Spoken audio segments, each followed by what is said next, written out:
Iya, selamat siang Bu. Ada yang bisa kami bantu?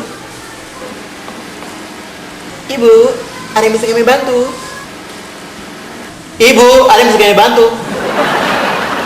Ini Nona Tanyong ini. Mau membayar listrik? Iya anak, mama mau bayar listrik. Sebab ini sudah tanggal 20, takut pelenong kasih putus mama pul listrik ini. Oh. Terus berapa kak? Bentar ya. Mama namanya siapa? Mama Yakomina. Yakomina, Yakomina. Iya, jadi tagihan bulan ini ibu bayar 100.000.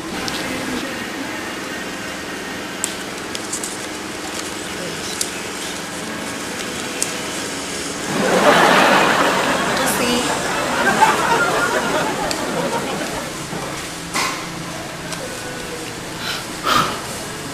Mama, ini cuma 70.000 saja, masih kurang 30.000 lagi.